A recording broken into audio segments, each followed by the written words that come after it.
Hi guys, I'm really excited because today we're going to do the topic I've been wanting to do for years. Today we're going to do Truthmaker Semantics. So what is Truthmaker Semantics? What is it for? And how does it work? That is what we're going to take a look at. We're going to cover some of the philosophical background. We're going to cover some of the technical, logical stuff. And then we're going to look at what applications Truthmaker Semantics has in philosophy, linguistics, and logic. Okay, and we're going to get going with that right now. So to get us in the ballpark of what Truthmaker Semantics is, we need to know what we mean by semantics, formal semantics.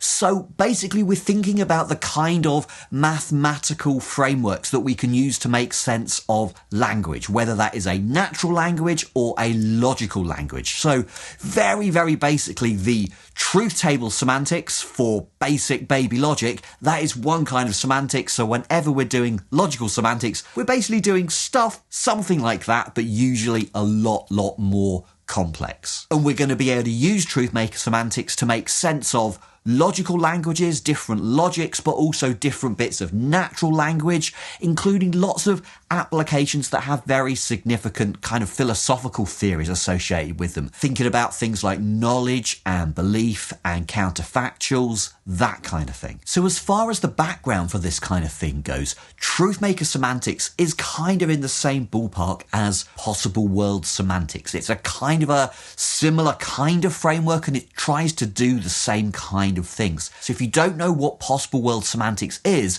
go and take a look at this video up here or up here somewhere. That will set out the background to possible world semantics and that will be pretty useful for this video. Okay, so the central idea in Truthmaker Semantics is the idea of truth making, or rather it's changing perspective from the standard way of doing things. Normally in semantics we care about sentences being true or false, maybe just true or false, or maybe true or false relative to some possible world or other. In Truthmaker Semantics, by contrast, we don't just care about whether sentences are true or not, but we care about how they're true, or to put it another way, what makes them true. So let me give you an example of that difference and why it's so important. Take a tautology, right? Either it's sunny or it's not sunny outside right now. Either you're sitting down watching this or you're not. Two very different tautologies. Most semantic approaches say they're basically the same. They are always true. They're true irrespective. So you take any possible world, it treats those two tautologies the same. But Truthmaker Semantics says, well, hang on a minute. They might always be true, but they're true in very different ways. Right now it's sunny outside. So either it's sunny or not, that's true because of the way the weather is. It's true because it's sunny. And you're either sitting down or you're not watching this. Well, suppose you're sitting down watching this. Then that's what makes that tautology true. So those two tautologies, even though they are truth conditionally equivalent, they are always true, they are facts of logic, well, they come about being true in very different ways. They've got different meanings, they've got different subject matters. So these are the kinds of distinctions that we can get at by thinking about not just whether they're true or not, but how they're true, what makes them true. That is the central idea of Truthmaker Semantics. In the world of philosophy and logic, Truthmaker Semantics is a pretty new approach. It was developed initially by pretty much just one guy, Kit Fine. He's a professor at NYU. But recently, over the last couple of decades, more people have been getting involved in this, me included. A lot of us saw in Kit Fine's work how much kind of interest and nuance and power there is in this approach. So lots of us are now getting involved and seeing what we can do with Truthmaker Semantics and what we can use it for. There are loads more applications of Truthmaker Semantics out there. I can't cover them all here, but it just so happens that I've just finished writing an encyclopedia article about Truthmaker Semantics in which I go over some of the applications it can do in more detail. So I'll put a link below to that. So if you want to go and take a look, yeah, go and have a look. I'll also put a link to some of the other literature that's out there. There's not a huge amount at the moment, but it's growing very, very fast. So if you want to take a look at that and see how it all works, Yeah, go knock yourself out. Okay, so when we get into the more technical side of setting up Truthmaker semantics, the central notion is going to be that sentences are made true or false relative to a state. What's a state? Well, from the technical side, it doesn't really matter. But think about this. There's currently lots of things going on here. I'm talking, I'm sitting down, I'm thinking about what I'm going to have for lunch, okay? So you can think of each of those as a fact or a state of affairs. The state of affairs that I'm sitting down, the state of affairs that it's sunny outside, the state of affairs that I'm thinking about what I'm going to have for lunch later. So each one of those states of affairs, or just call it a state, is going to make true a bunch of different sentences. So we're going to take as our central semantic notion a sentence being made true by some state or other. Now, in the philosophical literature on truth making, there's a whole bunch of questions and it gets deep into the metaphysics, and some of that is pretty interesting. I've done quite a bit of work on that, but for the point of view of Truthmaker semantics, we don't need to worry about that. Like, what is the truth-maker relation? Does every truth have a truth-maker? All that stuff. Just don't worry about that. We're just going to take this notion of truth-making as a semantic primitive, and we're going to do interesting things with it. That's the way we do semantics. But that said, there is one very interesting overlap between the metaphysical literature and the logical literature, the semantic literature on truth-making, and that is how truth-making interacts with conjunctions, with A and B. Okay, so let me give you an example to motivate this. So right now, I'm talking on camera and you're listening or watching. Okay, so let's just say I'm talking and you're listening. So that's a conjunction. What makes it true? Well, kind of two things put together. There's the state of affairs of what I'm up to, so there's me talking, and there's the state of affairs of you listening, and you put those two states of affairs together and you get a truth maker for that conjunction. But just think of one of the conjuncts on their own. Okay, the first one, I'm talking. Okay, the proposition that I'm talking. What makes that true? Well, it's not that big state of affairs involving me, what I'm up to, and you, what you're up to. The state of affairs of me talking and you listening. That's kind of too big to make this sentence true. Half of it, the bit about what you're up to, that's not relevant to the sentence I'm talking, okay? What makes the sentence I'm talking true is just the fact that I'm talking. Okay, so that all sounds pretty obvious. The big state of affairs that I'm talking and you're listening makes the sentence I'm talking and you're listening true, whereas what makes the sentence I'm talking true, it's just me sitting here talking. But here's a very interesting logical fact about that setup. What makes conjunctions true won't make their conjuncts true. That is a very, very unusual feature of truthmaker semantics, okay? Think about all the semantics you know, right? The truth tables. If a conjunction's true, the conjunct's true. Think about possible world semantics. If A and B is true at a world W, then A is true at a world W. That's all kind of obvious. But if a state makes A and B true, we're now saying that state might not make A true. It might not make B true. This is how truthmaker semantics differs from pretty much every other semantics out there. And it allows us to do some very interesting things. It allows us to draw distinctions where other semantics pretty much can't draw distinctions. Okay, so think again about that kind of case. You've got the big state, what I'm up to, what you're up to, it's going to make the conjunction true. It itself won't make each of the conjuncts true, but it's got to contain smaller states, what I'm up to, plus what you're up to, and each of those are going to make one bit of the conjunction true. So when a big state makes a conjunction true, A and B, that big state must be made up of smaller states, each of which makes one of the conjuncts true. Okay, so I just said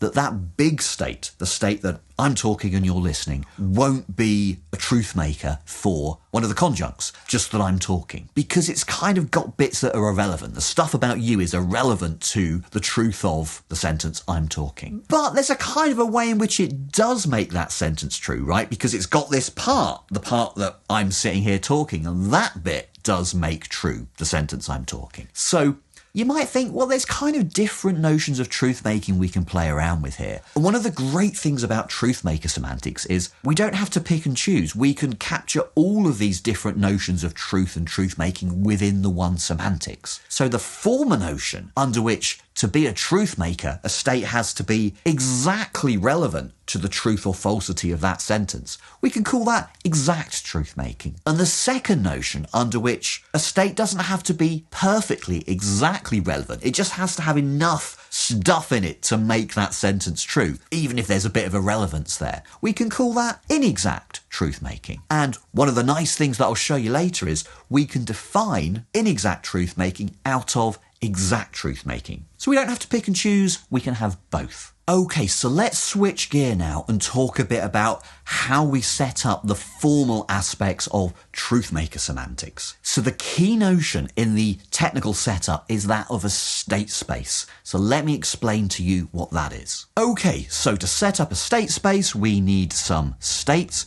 We'll just draw these as blobs. Doesn't matter what they are, they can be any kind of entity you like, but we think of them as states of affairs like the state of affairs that I'm talking right now. And what we're going to do is we're going to put a part-whole relationship on them. And we're going to draw that just by drawing lines between states. So parthood goes up the page. So this is going to mean that this one is a part of this one, and this one is a part of this one. And then if we add another state and a few more lines, then we're saying, and this one is also part of this one, and this one is a part of this one. And we're assuming that this relationship is transitive. So this one is a part of this one, and this is a part of this one. So this one is also going to be a part of this one. It's a partial order. So it's transitive, it's reflexive, and it's also anti-symmetric. So if A is a part of B and B is a part of A, then A and B must be the same state. I've added a few more states here just to fill in the picture. We're also going to assume that our part-whole relation is a complete order. That means whenever I take some states, some set of states, they're going to have a least upper bound. That means something that's above them and it's lower in that order than anything else that's above those things. So let me just show you what that looks like. If I take those two states there, this one is going to be its least upper bound. If I take those two states there, this one is going to be its least upper bound. Least upper bounds are going to be unique, so we can always talk about the least upper bound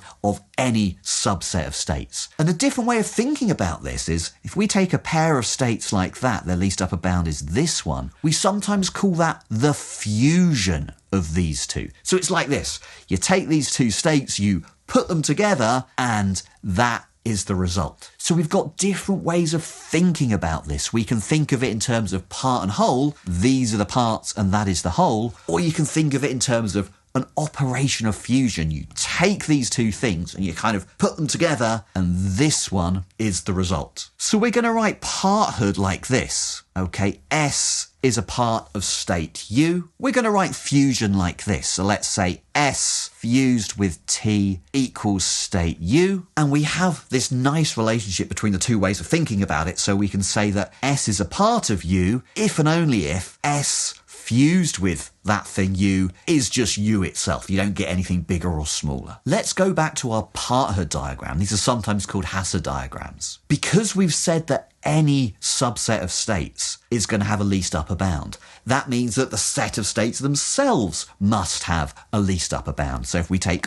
all the states, they've got to have a unique least upper bound. That's going to be the one at the top. So as a consequence, we're going to have a top state, the fusion of all the states in our state space at the top here. And moreover, we're going to require our ordering, the parthood ordering, to be fully complete. That means for literally any subset of states, it's going to have a least upper bound, including the empty set. So if you take no states at all, the empty set of states, that itself is going to have a least upper bound in this ordering. So that is going to be this one down here at the bottom. So we sometimes give these special names. So this one at the bottom, we write that with a square like that, and we call that the null state. And this one at the top, we write that with a filled in square like this, and we call that the full state. So we've got a bounded order, okay? We've got the null state at the bottom, we've got the full state at the top, everything else in between. So you might think philosophically having a null state at the bottom is a bit weird. What is it? It's a kind of a thing that's nothing because it's a part of everything. Think of it a bit like zero, okay? Kind of as a quantity, zero is a bit of a weird quantity, but as a number, it's really, really useful to have it around. Mathematics, if you don't have zero there, like nothing works very well. Same deal here. We want the null state in there because it just makes things work much more easily. And the nice thing about this setup is we can always take fusions. Given any states, we can always take their fusion. And that's what we want for handling conjunction, right? Because take any two states, if this one makes A true and this one makes B true, fuse them together,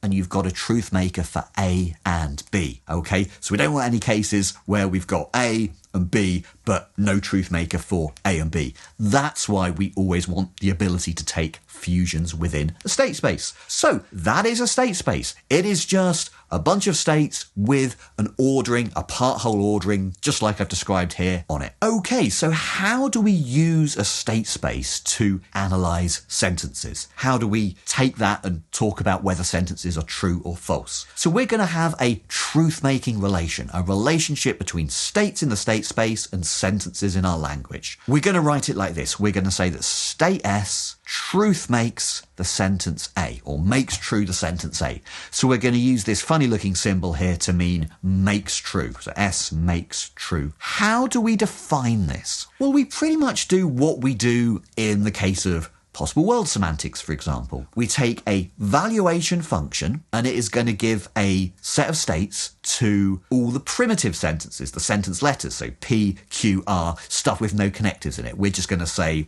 S makes that thing true, state T makes that sentence true. Okay, that's going to be primitive. And then we're going to build up from there for the negations, the conjunctions, the disjunctions, and so on. We're not going to worry about arrows, biconditionals, or anything here. We're just going to do negation, conjunction, disjunction. So let's look at how those recursive clauses go. So we want a case for S making true A and B, and a case for S making true A or B. Well, the case for disjunction's pretty simple. It's just the classical one. S makes true A or S makes true B. Okay, so if you've got a truth maker for A, then it's a truth maker for A or B. And also if you've got a truth maker for B, it's a truth maker for A or B. And those are the only truth makers. There are other clauses we can give for disjunction that kind of do a bit more, but we're not going to talk about those here. We're just going to keep it with this simple one. Interesting case is conjunction. This isn't going to look like the classical clause because of the reasons we talked about earlier, okay?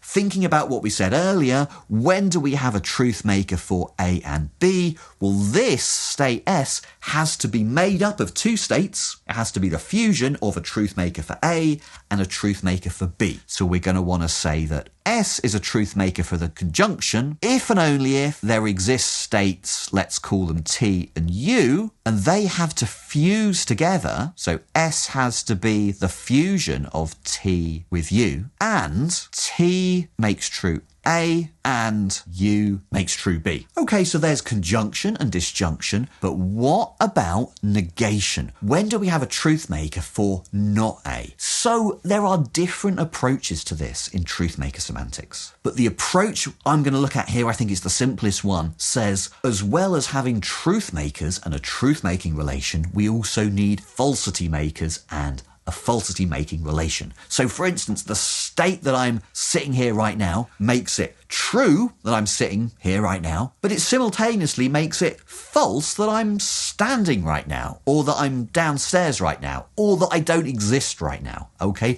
So one and the same state can be both a truth maker for some sentences and a falsity maker for others, and just says nothing about a whole bunch of other sentences. So if we write truth making like this, let's say that U is a falsity maker for A. We've just kind of written that backwards. So this is for truth making and this is for falsity making. So then the idea is pretty obvious. A state is a truth maker for not A when it's a falsity maker for A. Okay, so if you make A false, then you make not A true, and vice versa. So that's all pretty good. Apart from, we've also now introduced this relation, so we also have to say how this relation works for negations, conjunctions, and disjunctions. So let's fill in the gaps. Okay, so we've got 3 clauses for truth making. We have to pad that out with 3 parallel clauses for falsity making, but pretty much they are just the clauses for truth making kind of written slightly differently. So when does a state make not A false? Well, if not A is false,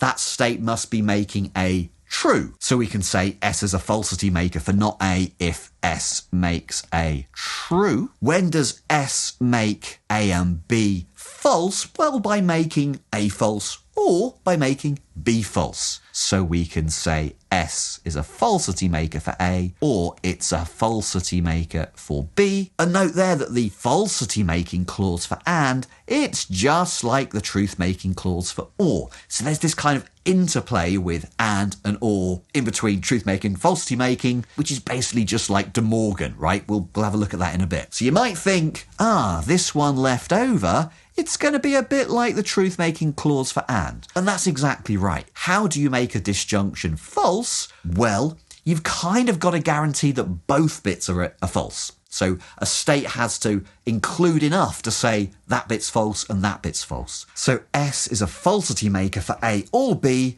when it's made up of two parts, T and U fuse together to give you S, and T makes A false and U makes B false. So this clause, just like the truth-making clause for and. Okay, so there we have a semantics for basic sentences with and, or, a negation in them. So using that, we can do a whole bunch of stuff. So kind of most simply, we can talk about entailment. So one sentence entails another when every truth maker for the first is a truth maker for the second. That's a really simple notion of entailment. But already that's looking pretty interesting because A and B won't entail its conjuncts. A. Why is that? Because a truth maker for A and B has to be made up of two parts. A truth maker for A and a truth maker for B, whereas A doesn't. A just has to be a truth maker for A. So we won't have this entailment, at least a truth maker entailment, from A and B to A. Let's just refine a little bit what we said there. Earlier I mentioned a distinction between exact and inexact truth making. When I say this won't be an entailment, I mean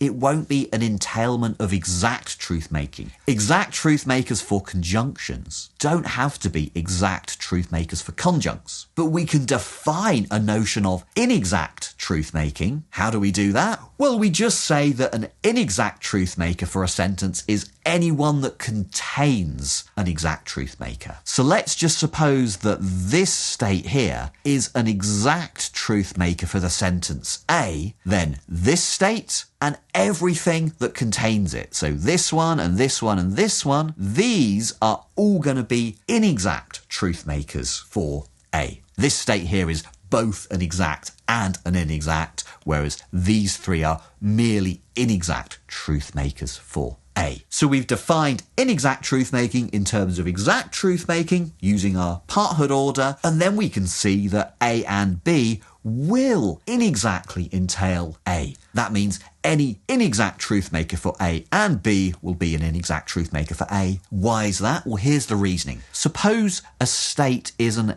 inexact truth maker for A and B. That means by definition it contains an exact truth maker for A and B. And looking at our clauses, that must contain an exact truth maker for A. So that exact truth maker for A is a part of our original state, but a part of a part is a part. So an exact truth maker for this is part of our original state, and so our original state is an inexact truth maker for A as well. So any inexact truth maker for A and B is thereby an inexact truth maker for A. So we have the entailment, the inexact entailment, although we don't have the exact entailment. Okay, at this point you might be thinking, this is pretty complicated, Marks. We've got all these different notions flying around. Yeah, it kind of is, but it's also good because it allows you to have these kind of nuances that you don't have in other logical systems. So if you're asking, is that an entailment or not, according to Truthmaker Semantics? Well, it depends. On the one notion, it is, and on the other notion, it's not, and we can kind of really precisely talk about the different conditions under which an entailment will or won't hold. And that gives us a lot of nuance that's actually really useful when we're dealing with difficult non-classical logics, and also when we're dealing with tricky phenomena in linguistics. I'll tell you a bit about that in a sec. One of the really important notions we get with within any semantics like this is the notion of a proposition. And pretty much a proposition on this kind of semantics is just going to be a set of the things that we're dealing with. So in our case, it's going to be a set of states. If we were doing possible world semantics, a proposition would be a set of possible worlds. So taking a set of the semantic objects and calling that a proposition is a very standard thing to do in this kind of semantics. So looking at our previous diagram here, we might say there's a proposition, maybe there's another proposition, and so on. We might want to impose certain conditions on propositions so that they're not just random sets of states, but we might want to say if you're going to include those two and those two fuse together as that one, then you better include that one as well. So that would count as a proposition, but those wouldn't. And you also might want to include any in-between states. So if you were trying to make a proposition like that, then you kind of go, oh, we've kind of left one out there because we've got that one, and that one's in between. So if we wanted to include those three in a proposition, turns out we're going to have to include all of that lot as well. So then we can start thinking about some of the logical relationships between propositions. In particular, when is proposition A the same as proposition B? Or we can put it slightly differently in terms of equivalences between sentences. So we can say that sentence A and sentence B are equivalent when they express the same proposition. The set of truth makers for each one is going to be the same. So we're going to get a bunch of equivalences like these ones. These all look pretty standard. They're all kind of classical equivalences. If we want all of these equivalences, then we have to include all of the conditions on propositions that I was just talking about. That gives us what we call a regular proposition. Okay, so regular propositions with those conditions, that gives us these equivalences. These all look pretty standard. There's no kind of surprises there. What is non-standard and a bit more surprising are the equivalences we don't get. So for example, we're not going to have that A or not A is equivalent to B or not B. That's not an exact equivalence. That's not an inexact equivalence, okay? These are just different, radically different propositions on the Truthmaker account. So that is kind of surprising from a classical point of view. We're also not going to get this kind of absorption law where any sentence A is equivalent to A disjoined with a conjunction involving A. So if you think about it, these are classically equivalent. The possible worlds where that's true, and vice versa. But these are going to be quite different propositions on the Truthmaker approach because over on this side, we're going to have some truth makers for B. So truth makers for this are going to include states that have truth makers for B as parts. Whereas A might not have. There's going to be truth makers over here that won't be a truth maker for A. Any truth maker for A will be a truth maker for this, but not vice versa. So we don't get this equivalence. And actually breaking this equivalence comes out really useful when we are putting Truthmaker semantics to work in some applications. Okay, so let's move on to that. What can we do with Truthmaker semantics? So one thing you can do with Truthmaker semantics is use it as a logical semantics. That is, as giving semantics for a whole bunch of different logics. So intuitionistic logic, relevant logic, modal logic, logic of belief, doxastic logic, epistemic logic, logic of knowledge. People have given Truthmaker semantics for all of these kind of logics. So on the one hand, that is just kind of recreating semantics that are already out there to kind of say, yes, we can do semantics for these logics using Truthmaker semantics, but we can also do some extra stuff with it. By giving Truthmaker semantics for these existing logics, we can then start to draw distinctions in those logics that we didn't have before. So it's not just about recreating semantics that are already out there. It's also about finding nuance within those logics. For example, take the Truthmaker semantics for intuitionistic logic that Kit Fine came up with a couple of years ago. This was one of the first applications of Truthmaker semantics out there. When we set up these semantics and look at the inexact notion of truth making, we get intuitionist logic. But there's an interesting question here. What about if we'd stuck with the exact notion of truth making? So we have something completely new there, an exact intuitionistic logic. And that is something new and interesting, and if you're looking for a research project to think about, that would be a really good one to go and investigate. As well as these logical applications, there are also philosophical applications. So I guess one of the deepest philosophical questions out there is the issue of knowledge and skepticism. Do we know anything at all? And, it's really difficult to give an argument against the skeptic, because the skeptic says, for all you know, you could be a brain in a vat. This could all be some kind of fake VR reality, okay? So how can you say you know anything at all? If I know that I'm sitting here, like here are my hands and I've got a body and a camera and all that, then I know I'm not a brain in a vat, but you don't know you're not a brain in a vat, so I don't know that I'm sitting here. How can we respond to that kind of skepticism? Well, one idea is to say that it's true to say that I know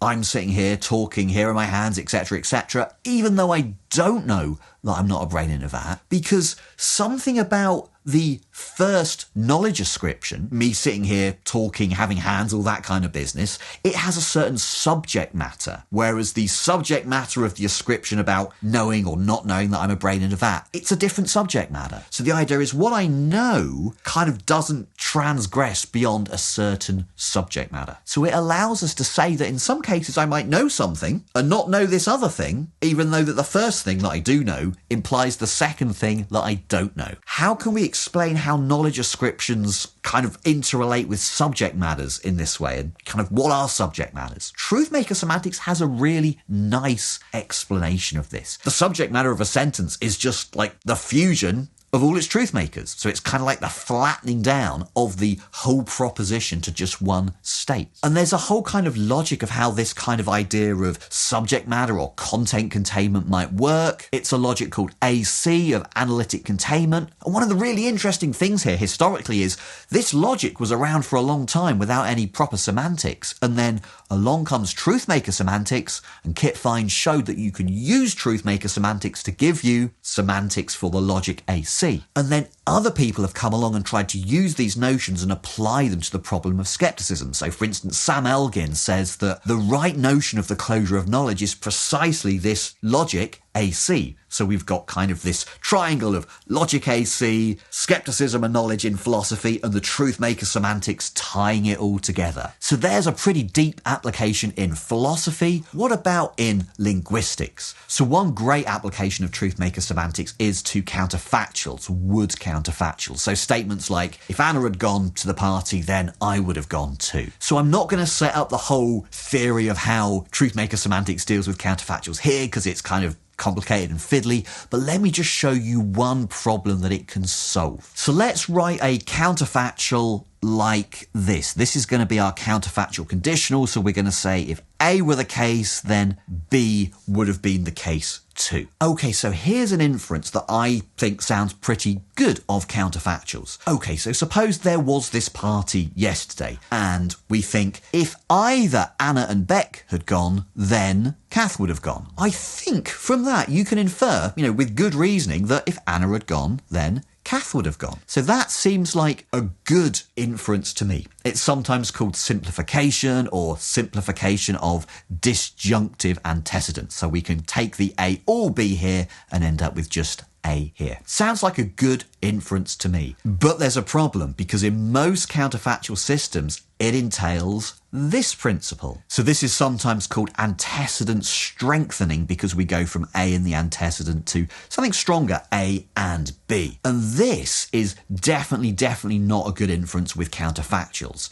Okay, so take, for instance, if Anna had gone, then Kath would have gone to the party. It doesn't follow that if Anna had gone and also Bruce had gone, then Kath would have gone, because maybe Kath just really hates Bruce, and if Bruce goes, there's no way Kath is going to go, okay? So just because C counterfactually follows from A, we can't infer that C will counterfactually follow from A plus any other information. That's just not a good inference. And in fact, denying this inference, a lot of people think, is what's characteristic of the counterfactual conditional. So here's the problem. We want to deny this one. We would like to accept this one, but in most counterfactual systems, this one entails this one. So this principle here entails this principle here. And to see why, just imagine replacing the A here with A or A and B. Okay, these are classically equivalent. They are equivalent sentences in most logical systems. So just imagine replacing the A there with the classically equivalent A or A and B. And we've got something that looks like this, so we can infer this, where the A here is A and B. So we've inferred this one from this one. So assuming this principle, that one follows. How do we avoid the bad thing? So how do we avoid this, but still accept this? Well,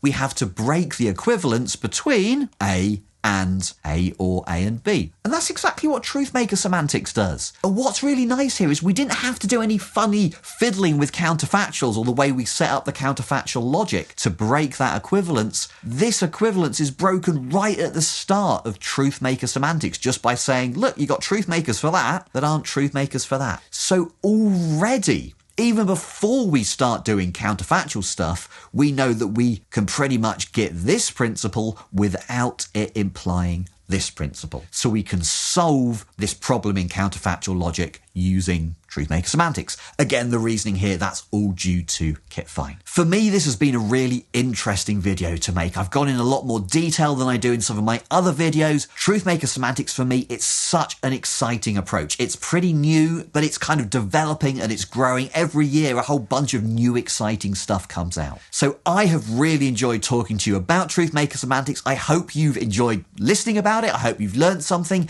If you have any questions about how this works, what we can do with it, or whatever really, drop me a question down below in the comments. If you're interested in learning more on a one-to-one basis with me, either about this or about anything else in philosophy and logic, take a look at my website where I've got some details of one-to-one private tuition. If you would like to help support this channel grow so I can carry on making these in-depth videos in logic and philosophy, take a look at my Ko-Fi page and see you can help out. I want to give a big shout out to those of you already on Ko-Fi supporting the channel. Thank you so much for making this content possible. Thank you to you for watching this far. I really appreciate it, and I hope to see you back on Attic Philosophy soon.